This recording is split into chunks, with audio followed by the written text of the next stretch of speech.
Chief election commission কালকে ECI press conference করে ঘোষণা করে দিয়েছে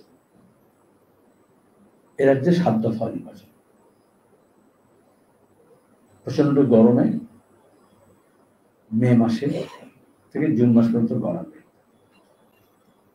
আমি জানি না নির্বাচন কমিশন নিজস্ব কিছু অসুবিধা ছিল, কিন্তু দেশের সরকারের অসুবিধা অনেক বেশি ছিল। ইলেকট্রাল বন্ড নিয়ে দুর্নীতির যে সিন্ডিকেট, মাফিয়া রাজ চলছে আমাদের দেশে, সংবিধানের তোয়াক্কা না করে বেআইনিভাবে কর্পোরেট লুটের ব্যবস্থা করেছে, তার বিনিময়ে ঘুষের টাকা রাজনৈতিক দলের অ্যাকাউন্টে ঢুকেছে। আমরা দুর্নীতির বিরুদ্ধে বছর পর বছর বলে আসছি। বিজ্ঞাপনের মোড়কে সমস্ত দুর্নীতিকে ঢাকা দেওয়ার চেষ্টা করা হয়েছে। আজকে দাঁড়িয়ে এটা স্পষ্ট। আর এই টাকা কোথাকার, কার? প্রথমত সরকারি কন্ট্রাক্ট পাওয়ার জন্য আগে ঘুষ দিয়েছে। এখানে যেমন কাটমানি দেয়, একটা কালভার্টের জন্য, পঞ্চায়েত একটা কাজের জন্য, পুরসভা একটা কাজের জন্য, রাজ্য সরকারের কোনো কাজ কাটমানি দিয়ে হয় না। এটার পোশাকি নাম দিল বিজেপি, আইনসম্মত করে দেখানোর জন্য ইলেকট্রাল বন্ড। যেরকম প্রাকৃতিক সম্পদ লুট হচ্ছে, খনি, জমি, জঙ্গল, কাঠ, গাছ, ঝর্ণা, আমাদের পরিবেশকে চৌপাট করা হচ্ছে, পরিবেশের কোনো আইন মানা হচ্ছে না, বিভিন্ন প্রজেক্টের নামে দেখা যাবে সেটা ইলেকট্রাল বন্ডে আগে টাকা ঢুকেছে, তারপরে ক্লিয়ারেন্স। বিভিন্ন বরাদ পাওয়ার জন্য যেমন করেছে, সেরকম আমাদের যেগুলো রেডিমেড ইনফ্রাস্ট্রাকচার, এই যে bank, platform, station, rail line, তার সঙ্গে এয়ার রুট, এয়ারপোর্ট, এয়ারলাইন্স, সেগুলো যখন বিলি বন্দোবস্ত হচ্ছে, সোজা কথায় মোদির ভাষায় তু হামে চন্দা তো হাম তুমি ধান্দা লেগে। আমরা ধান্দা পুঁজির কথা বলছিলাম শুধু নয়, যেদিন 2017-তে পার্লামেন্টে অরুণ জেটলি তৎকালীন অর্থমন্ত্রী এই বিলটা নিয়ে আসেন, আমরা আপত্তি করেছিলাম লোকসভায়, কিন্তু সংখ্যা কম। তার আগেই এই সব যারা ইলেকট্রাল বন্ডে যারা লাভবান হয়েছে তারা সবাই চেয়েছিল বামপন্থী যাতে পার্লামেন্টে কম থাকে। রাজ্যসভায় তখনও যেহেতু মেজরিটি ছিল না, সেজন্য ফাইন্যান্স বিল করে, কনস্টিটিউশনাল ডিবেট হয়। এটা ফাইন্যান্স বিল নয়। সিপিএম এর প্রথম আপত্তি ছিল ইলেকট্রাল বন্ড আইন পাস করলো ফাইন্যান্স বিল করে কেন? কারণ রাজ্যসভায় নিয়ম হচ্ছে রাজ্যসভায় ফেল করানো যাবে না এই বিলটা, যেহেতু বাজেটের ক্ষেত্রে এরকম আছে, কিন্তু ফাইন্যান্সের ব্যাপারে লোকসভায় বেশি আর রাজ্যসভায় কম অধিকার আছে। তাহলে লোকসভায় এ রাজ্য থেকে এবং দেশ থেকে এমন লোকজন গিয়েছে যারা ইলেকট্রাল বন্ডের আইনটাকে আটকাতে পারলো না বা পারলো না আটকাতে। পরে দেখা যাচ্ছে সবচেয়ে বেশি বিজেপি পেয়েছে, তারপরে তৃণমূল পেয়েছে। পার ক্যাপিটা হিসেবে এমপি হিসেবে দেখা যাবে স্পন্সর, হয়তো এগুলো তো এমপি স্পন্সর করে। এইবার যে ভোট হবে তুমি মনে করছো নায়ককে দিয়েছে, গায়ককে দিয়েছে, খেলোয়াড়কে দিয়েছে, ওই রাজ্য থেকে এনে দিয়েছে, কেউ বলছে ভাষার নামে, কেউ বলছে ধর্মের নামে, কেউ মন্দির নামে, মসজিদ নামে। আসলে কর্পোরেট হাউস গুলো এক একটা এমপি এমএলএ কে স্পন্সর করছে। তার বিনিময়ে জন্য আমাদের রাজ্যে এই কলকাতায় স্টেট ব্যাংকে সবচেয়ে বেশি 2019-এ 2021-এ নির্বাচনের আগে পরে হচ্ছে টাকা দিয়েছে। তারপর আমি এখানে প্রেস কনফারেন্স করে বলেছি, যখন দেউচা পাচামি দেওয়ার কথা হয়েছে, সেই বছর ভোট নেই, কিন্তু দেখা গেল সেখানে সবচেয়ে বেশি হচ্ছে কলকাতা থেকে ইলেকট্রাল বন্ড বিক্রি হয়েছে।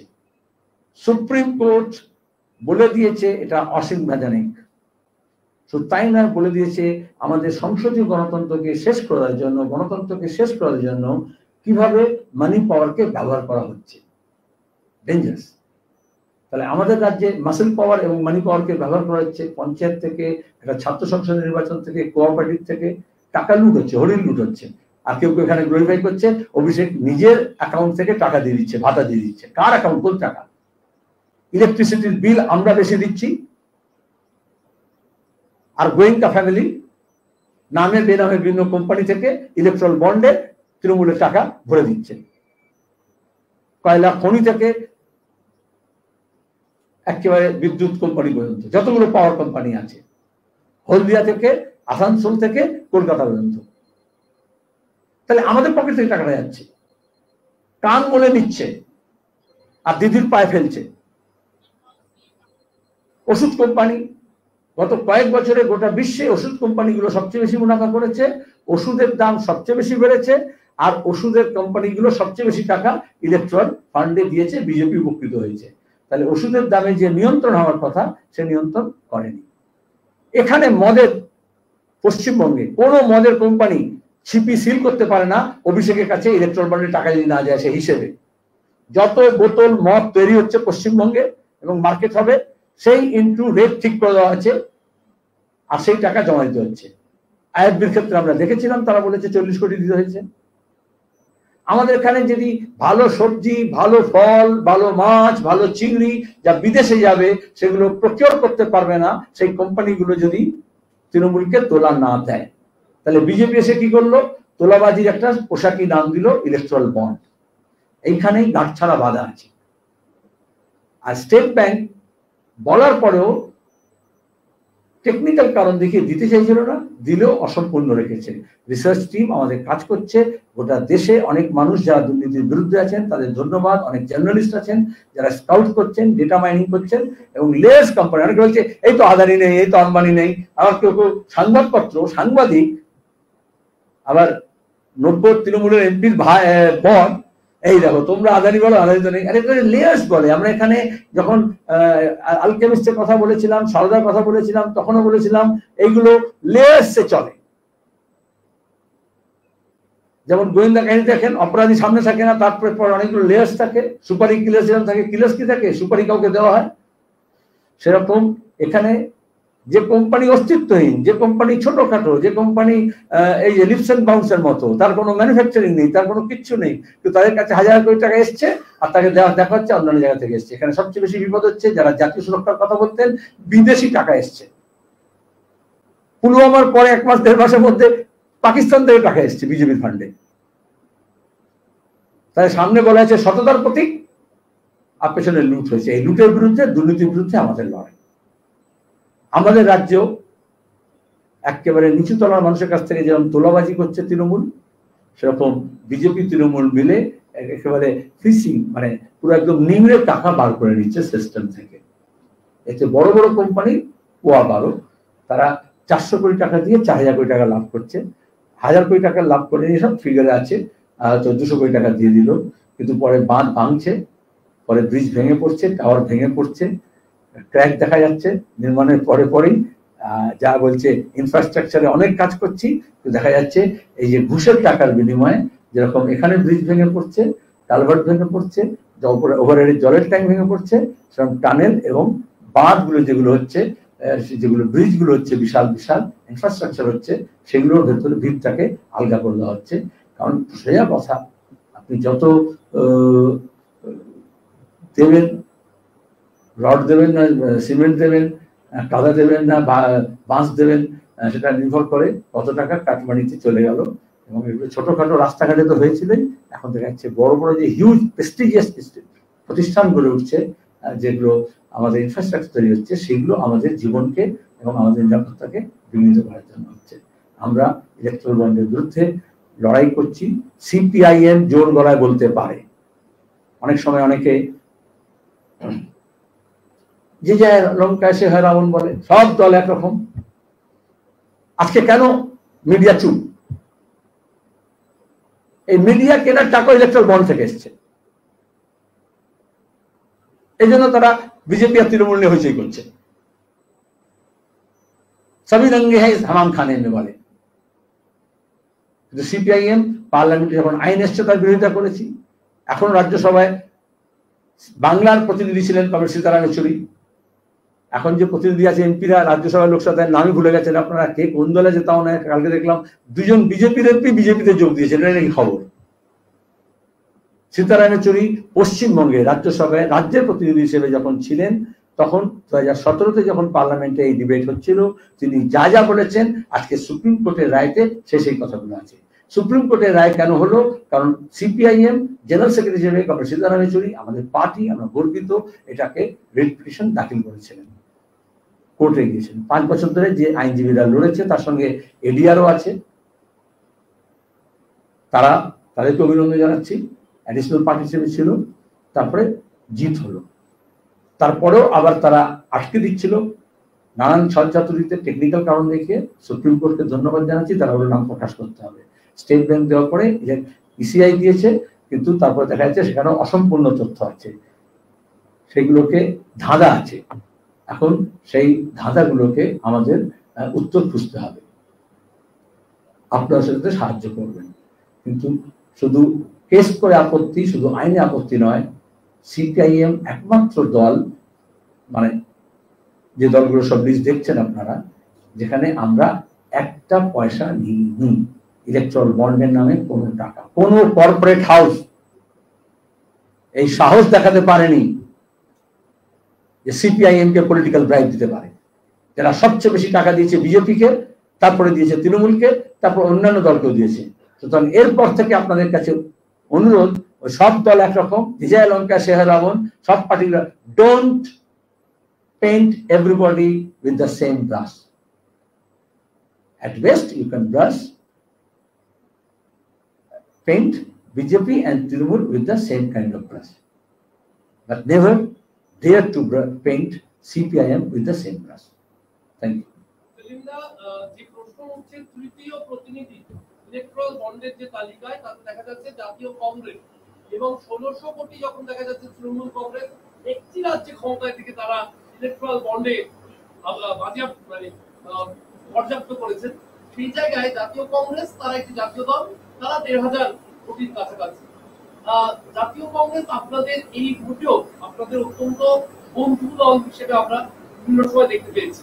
আপনারা এই যে আসন সমঝোতা যখন চলছে, সিপিআইএম, বামফ্রন্ট এবং বন্ধু দল হিসেবে কংগ্রেস বা আইএস, তুমি প্রশ্ন করবে না তত্ত্ব খাড়া করবে না, সেই সময় দাঁড়িয়ে ইলেকট্রাল বন্ড কি হাওয়া বসালো এই সমঝোতায়?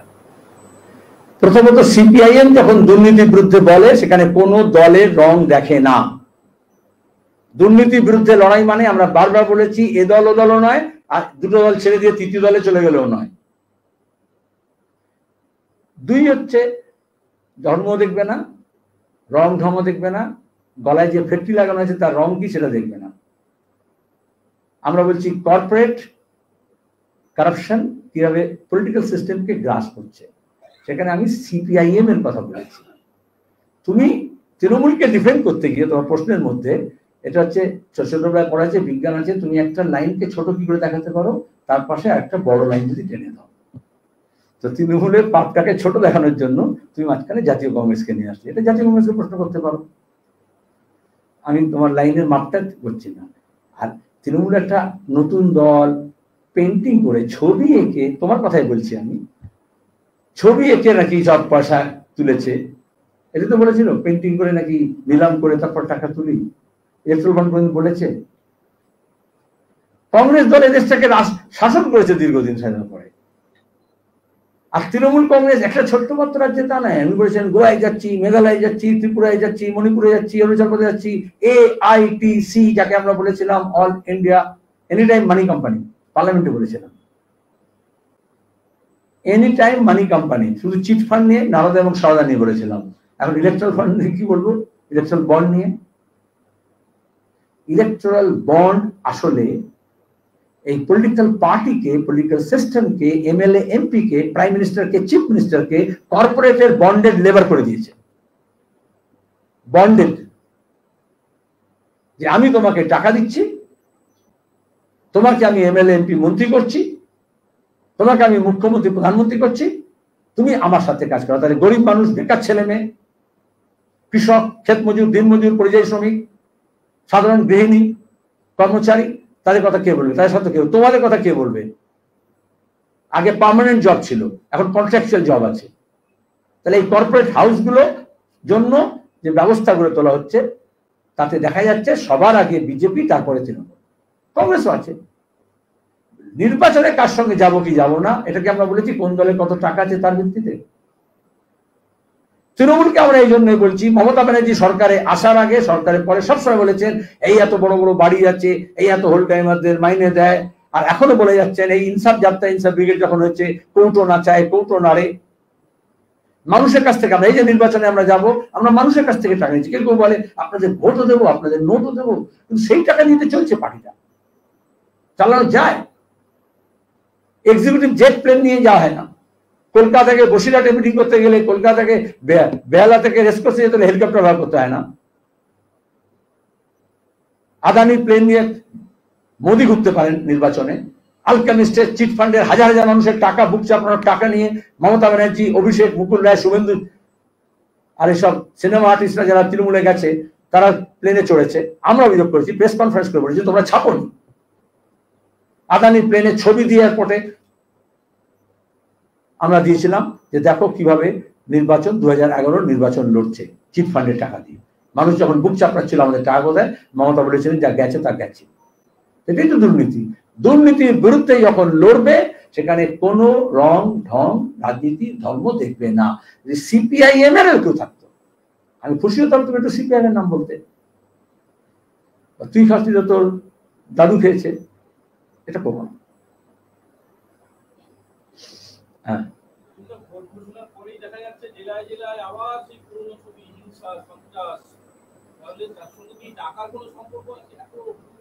আমি আবার বলেছি দেখলে হয়, খরচা লাগে। দুষ্কৃতি পুষতে হয়। দুষ্কৃতি পুষতে গেলে মাসেল পাওয়ারের সঙ্গে মানি পাওয়ারের সম্পর্ক আছে। এক্সটর্শন যদি করতে হয়, তোলাবাজি যদি করতে হয়, তাহলে মাসেল ব্যবহার করতে হয়। সেই মাসেল ম্যান হতে পারে যাদের গ্রেপ্তার করার দাবি আমরা করছি, মস্তান হতে পারে, অনুব্রত থেকে আরম্ভ করে যারা ঝাঁক পেটাবো বলেছিল, সন্দেশখালী থেকে আরম্ভ করে গোটা যত খালি করেছে আর কি, যেখান থেকে কফর খালি করতে হলে দুষ্কৃতি লাগে। আর দুর্নীতি হয় না দুষ্কৃতি ছাড়া। বোমাবাজি, বন্দুক, পিস্তল না, ধরো অপহরণ যদি করে, ফেরতি বলে না, অপহরণ করে টাকা নেয়, তো সেটা তো অস্ত্রশস্ত্র নিয়ে দেয়। ব্যাংক যদি ডাকাতি করতে হয় তাতে কিছু অস্ত্রশস্ত্র লাগে, ডাকাত লাগে, চোর লাগে। আর এখানে যেটা হয়েছে এটাকে অফিসিয়াল করা হয়েছে। বিজেপির উপর রাখটা কেন? এটাকেও একটা যেরকম চোরকে ধরে নিয়ে সাধু বাবা বানাচ্ছে, ওরকম কাটমানিকে ইলেকট্রাল বন্ড বানিয়ে দিয়েছে। এটাকে একটা ধর্মের আবরণ করে দিয়েছে, বর্মের আবরণ করে দিয়েছে, মানুষকে বোকা বানানোর জন্য।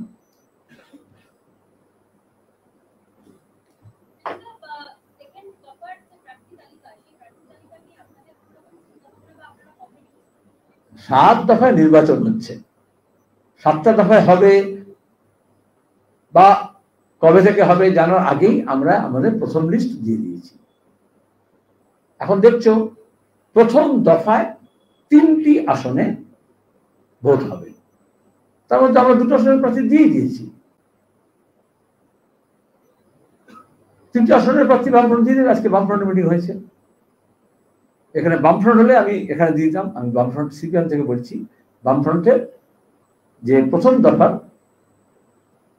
সবকটা তালিকা বেরিয়ে যাবে। 2টো বেরিয়ে গেছে, আজকে একটা বেরিয়ে যাবে, কোনো অসুবিধা নেই। তারপরে পরপর আলোচনা চলছে আমাদের সহযোগীদের সঙ্গে, যারা আসতে পারে, যারা আসবে বলেছে তাদের সঙ্গে কথাবার্তা হচ্ছে। আমরা ঐক্যবদ্ধ করার চেষ্টা করছি। যেমন যেমন ঐক্য হবে, যেমন যেমন তালিকা তৈরি হবে, হাতে কলম তোমাদের হাতে দিয়ে দেওয়া হবে। বামফ্রন্ট যে আলোচনাগুলো করছে, আমাদের সহযোগীদের সঙ্গে আলোচনা করছি, তার সেখানে কোনো এই নামের কোনো নেতা নেই। সে বলতে হবে, তার নাম বলতে হবে। তুই কেরালা বলছে আমরা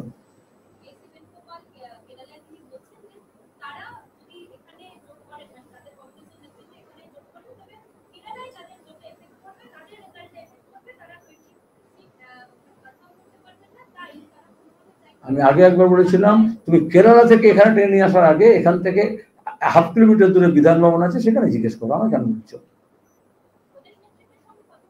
তোমার সঙ্গে খুব ভালোই বন্ধুত্ব আছে, তুমি কথা বলো। আপনার সঙ্গে প্রদেশ কংগ্রেস নেতৃত্ব বা আইএসএফ নেতৃত্ব তাদের এই আসন সমঝোতা নিয়ে কোনো সবুজ সংকেত বা পজিটিভ কিছু আলোচনা হয়েছে? বামপন্থীরা সবসময় সবকিছুর মধ্যে পজিটিভ দেখে। Politics is an art of impossibilities. We are stitching together different political forces who are opposed to BJP and TMC. When you are engaged in stitching, there are a lot of effort. As far as CPM is concerned and the left front is concerned, we have put our efforts. there is some positive signs. We have to take it forward. We are hopeful.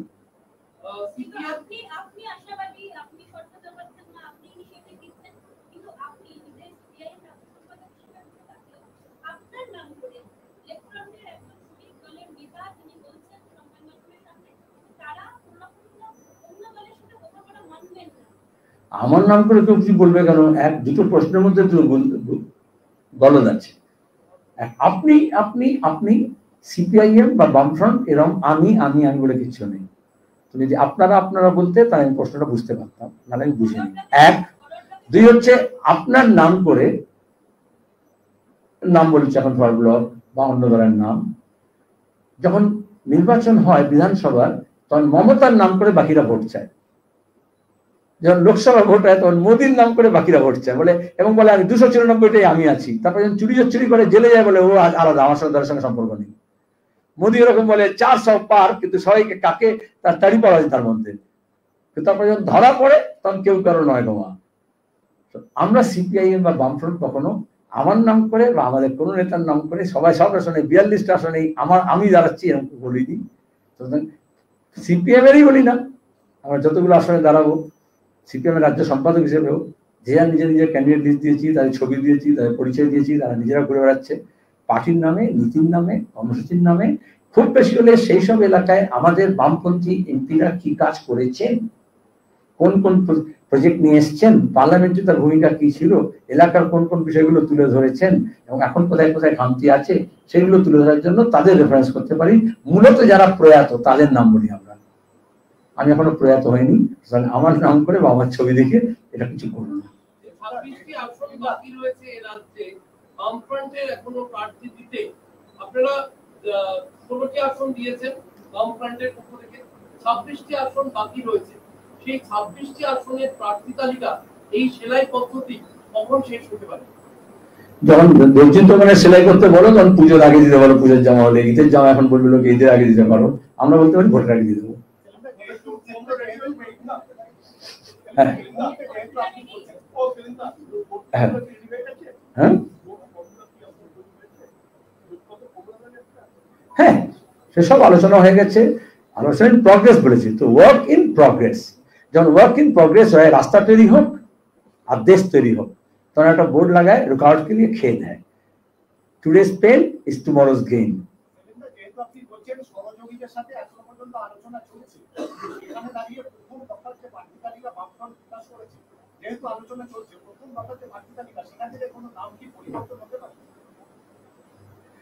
প্রথম দফার আলোচনা বামফ্রন্টকে সেরে তারপরে দেওয়া হয়েছে।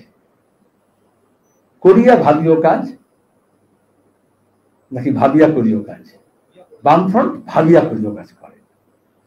এখানে কেউ মাথা ঠুকবে না, কেউ পেছন থেকে ধাক্কা দেবে না, কেউ শক্ট হবে না, কারুর বাড়িতে ভাই বোনের ঝগড়া হবে না, কোনো নায়ক নায়িকা কোনো দুঃখিত হবে না, কেউ কান্নাকাটি করবে না। সুতরাং কোথা থেকে ফেরত নেওয়ার কোনো প্রশ্ন নেই। এটা লাভ জিহাদের মতো কথা বলছো, এটা বিজেপি বলে এরকম লাভ জিহাদ। আচ্ছা, লাভটা হচ্ছে প্রেম ভালোবাসা, তার মধ্যে জিহাদ কি করে হয়? কিন্তু ওরা বলে বাংলাদেশি অনুপ্রবেশকারী, বলে না বেআইনি বাংলাদেশি অনুপ্রবেশকারী। অনুপ্রবেশটাই বেআইনি, কিন্তু 40 বছর ধরে বলে এসছে, যত মতুয়াদের এখন দেখছো, যত যাদেরকে বলছে নাগরিক দেব বলছে, তাই সবাইকে বলেছে বেআইনি বাংলাদেশি অনুপ্রবেশকারী, জোর দেওয়ার জন্য। তোমরা লিখেছো ইলিগাল বাংলাদেশি মাইগ্রেন্ট, বলনি ইনফিল্ট্রেটার্স।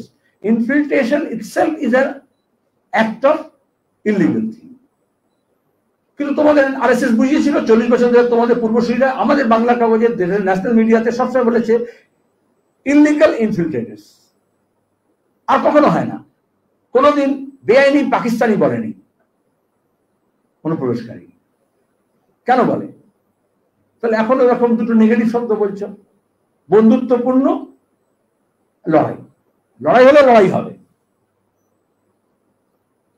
বুঝেছ? আর যদি বন্ধুত্ব হয় তাহলে একসঙ্গে লড়বো।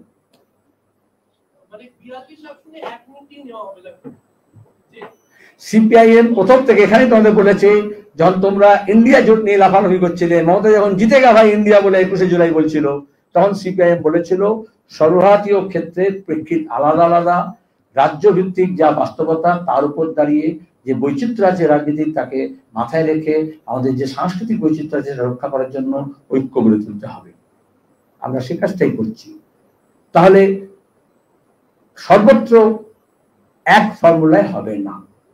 যখন এক রকমের রোগ থাকে তখন একটা ওষুধ কাজ করে, আর তা না হলে যখন কম্পাউন্ডেড প্রবলেম হয় তখন কম্পাউন্ডারকে ডাক্তার বলে মিক্সচার তৈরি করতে, বলে না একটা ওষুধ তোমার সব রেডিমেড এখন ওভার দ্য কাউন্টার কিনে নাও। আমাদের ছোটবেলায় মিক্সচার তৈরি হতো, পুরিয়া তৈরি হতো।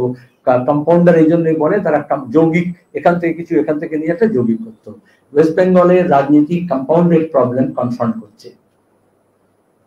একা রামে রক্ষা নেই, তাই সুগ্রীব দোষর হচ্ছে। সেজন্য বিজেপি এবং তৃণমূলের বিরুদ্ধে আমরা একটা, there is no simple answer to a complex question. So that when the state is confronting with a compounded problem, we are trying to make a compound unity. You will see that once it is out.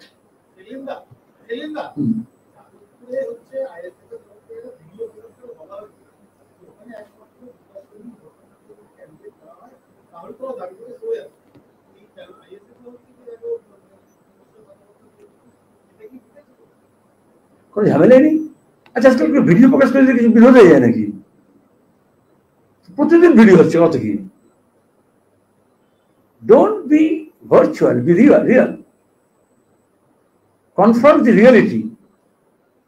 সেখানে দাঁড়িয়ে যদি রিয়েলিটিতে কিছু অসুবিধা বুঝতে, বিকাশ Bhattacharya CPIM এর রাজ্য কমিটির সদস্য, স্থায়ী আমন্ত্রিত, মানে বিশেষ আমন্ত্রিত, এবং এমপি, এবং তাছাড়া একটা প্রখ্যাত আইনজীবী এবং আমাদের প্রাক্তন মেয়র।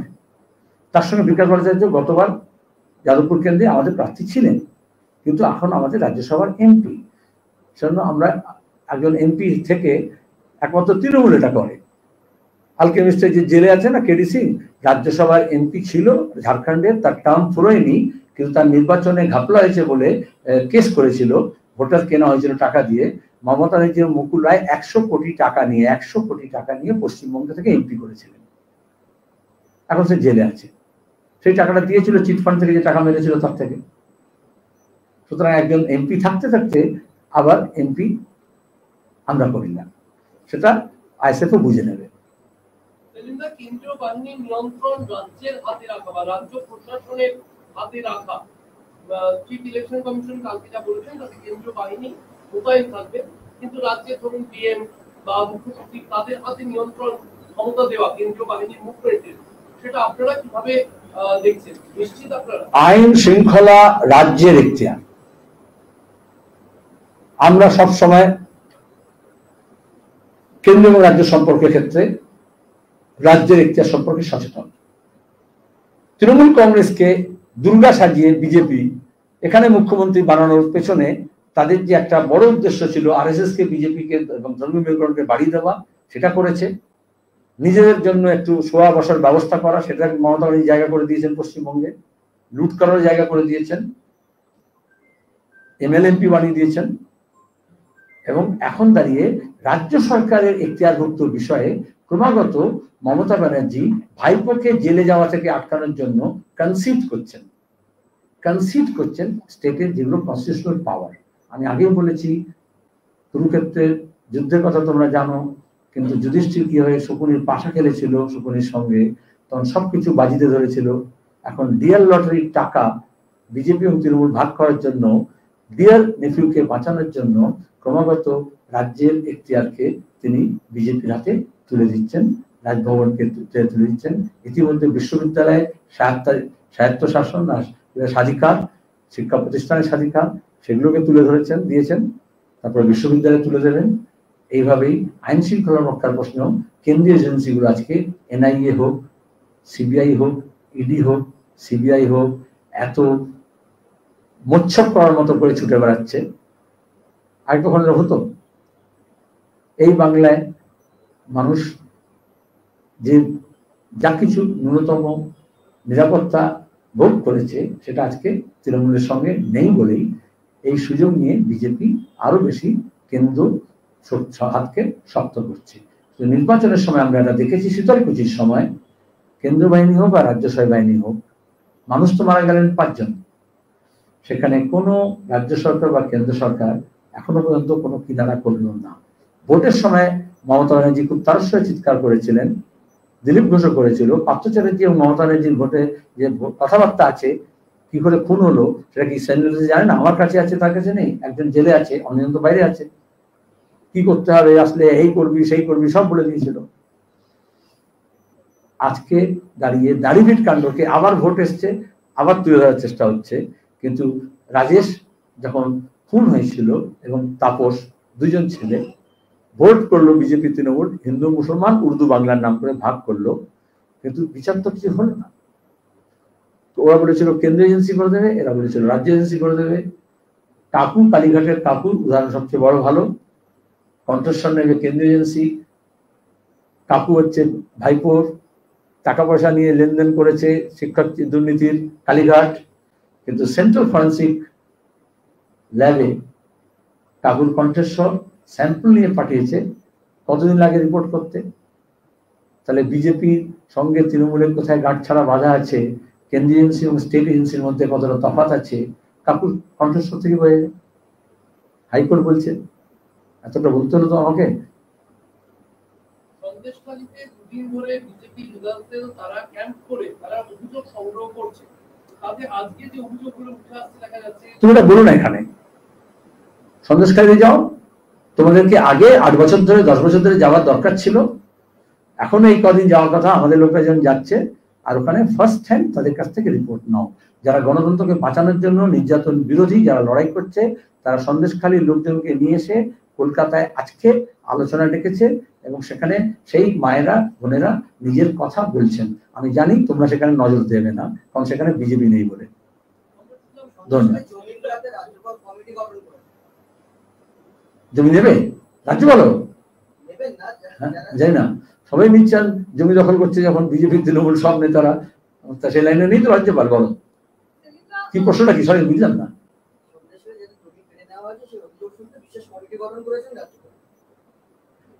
পঞ্চায়েত নির্বাচনে কি বলেছিলেন রাজ্যপাল? মানুষ যখন নিজের জমি নিজের পঞ্চায়েত তাড়িয়ে কেড়ে নেওয়ার চেষ্টা করছিল, তিনি দিল্লি ছোটাছুটি করছিলেন না? 1 বছর তো হয়নি। তারপরে যখন ভোট লুট হলো, তিনি যে সমস্ত IAS IPS অফিসারদেরকে অ্যাপয়েন্ট করেন, যে মন্ত্রীদেরকে অ্যাপয়েন্ট করেন, তারা মিলে যখন লুট করলো, তিনি কি করলেন? রাজভবন কখনো লুটের বিরুদ্ধে দাঁড়িয়েছে? রাজভবন তৈরি হয়েছে লুটের টাকায়। আমাদের দেশে ইংরেজ লুট করার জন্য, তার সাম্রাজ্যটাকে দেখার জন্য, বড় লাট ছোট লাটের জন্য বিশাল বিশাল বিলাসবহুল সব প্যালেস তৈরি করেছে। এগুলো কখনোই মানুষের জমি ফেরত দেওয়ার জন্য নয়, মানুষের সম্পদ লুট করে সেগুলোকে লন্ডনে পাচার করার জন্য, এখন হচ্ছে দিল্লিতে পাচার করার জন্য এগুলোকে ব্যবহার করা হয়।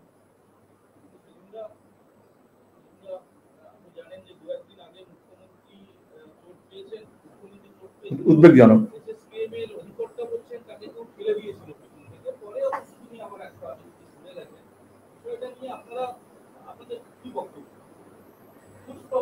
আচ্ছা, যেদিন হয়েছে সেই 1 ঘন্টার মধ্যেই আমি বলেছিলাম যে কোনো এরকম আঘাত লাগলে প্রথমত দুঃখ প্রকাশ করতে হয়, তারপরে দ্রুত সুস্থ উঠুন সেটা করতে হয়।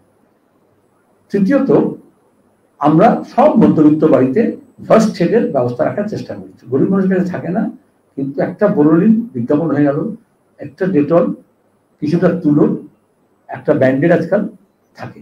আমার তো ব্যাগেই থাকে একটা ব্যান্ডেড, কখন কোথায় কেটে গেল হাত পা মিছিল টিছিল করতে গিয়ে যাতে ব্যান্ডেড লাগাতে পারি, থাকে। মমতা ব্যানার্জি নিজে বলেছিলেন, তুমি যদি মানো, একটা বিজ্ঞাপন করেছিলেন, উনি নাকি আইডিয়া দিয়েছিলেন বোরোলিনের স্যাম্প প্যাকেট কিরম তৈরি করতে হয়, কিরম সেন্ট লাগাতে হয়, উনি সব আইডিয়া দেন না? তো নিশ্চয়ই বোরোলিন কিছু স্যাম্পল প্যাকেট তাকে পাঠিয়েছিল, কারণ তাকে তো কপিরাইট না থাকলেও কিছু দিতে হয়। একটা বাড়িতে বোরোলিন ছিল না, আর তুলো ছিল না। যতক্ষণ না নিয়ে এসে বসানো হচ্ছে, শোয়ানো হচ্ছে খাটে, হাসপাতালের রোগীর খাটে, ততক্ষণ পর্যন্ত রক্ত মুছল না কেউ। আজকে মমতা ব্যানার্জির নিজের স্বাধীনতা নেই, যে কোনো একটা বাচ্চা থেকে হোক, একটা পশু হোক, তার যদি কোথাও থেকে রক্তক্ষরণ হয়, যেখানে তার হাত পৌঁছে যায়, এটা ইনস্টিংক্টিভ ইনভলেন্টারি অ্যাকশন বলে। যারা নার্ভাস সিস্টেম পড়েছে, তৃণমূল যে নার্ভাস হয়েছে সেটা নয়, স্নায়ুতন্ত্র পড়েছে, তারা জানে। আমি সব ছোটবেলায় পড়েছিলাম সেন্সরি নার্ভ আর মোটর নার্ভ। সেন্সরি নার্ভে যদি কোথাও শিরশির করে, কোথাও কামড়ায়, কোথাও মশা আসে, কোথাও যদি জল পড়ে, তাহলে মোটর নার্ভ সঙ্গে সঙ্গে তার হাতকে ইনভলেন্টারিলি কথা বলতে বলতে সে হাতটা চলে যায়। আমি যখন বক্তৃতা করতে থাকি, যখন ঘাম বেরোয়, তখন আমার হাতটা কপালের দিকে চলে যায়। যখন এই দিয়ে করতে করতে ছোটের কাছে যে আসে, বৃষ্টি যদি হয়, তোমার হাতটা চলে যায়। এটা হচ্ছে মানুষের, এটাকে বলে স্টিমুলাস রেসপন্স সিস্টেম। যদি এরকম কিছু স্টিমুলি হয়, তাহলে তার রেসপন্স হয় অটোমেটিক্যালি। কিন্তু আজকে বৃদ্ধ শাহজাহানের মতো, অরঙ্গজেবের হাতে এমন তিনি বন্দী হয়েছেন যে নিজের হাত দিয়ে নিজের রক্ত মুছবার মতো সামর্থ্য তার নেই। তিনি রাজ্যকে, রাজ্যের মহিলাদেরকে, রাজ্যের শিশুদেরকে কিভাবে নিরাপত্তা দেবেন? আজকে এত পুলিশ, কালীঘাটের দিকে আমি যখন যাই, ওখানে পার হওয়া যায় না।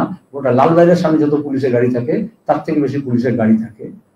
আমাদের দেশে খালিস্তান মুভমেন্টের পর থেকে যত যারা Z category, Z plus category যারা সিকিউরিটি পায়, তাদের প্রোটোকল, স্ট্যান্ডার্ড অপারেশনাল অনুযায়ী, এসওপি প্রসিজিওর, তাদেরকে একটা অ্যাম্বুলেন্স রাখতে হয়, তার ব্লাড গ্রুপের রক্ত রাখতে হয়, একজন ডাক্তার রাখতে হয়, একজন প্যারামেডিক রাখতে হয়, 24 ঘন্টা অ্যাটেন্ড করে।